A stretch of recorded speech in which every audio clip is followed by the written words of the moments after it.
Hi, it's Matt from Sunshades. We're here to talk about Powerview shades. Specifically, how do we program a shade to a remote? Typically at Sunshades we do this for the customer, but a lot of times you may have to do it on your own if you're ordering extra remotes or if you're installing the product yourself. So here's how we do it. We want to put this silhouette shade onto channel 1 on our remote. So what we have to do is put the remote into programming mode. We're going to press the stop button and hold it until the remote starts flashing. Now that it's flashing, we know our remote is in program mode. Now I have to select which channel I want. I'm going to select channel number 1, which is now highlighted, and I'm going to go up to the shade.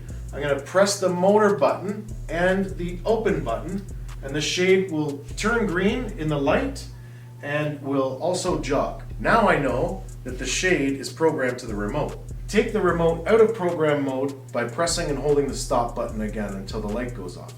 Now let's test it out and see how we did. We're going to put our remote on channel 1 and we're going to press open.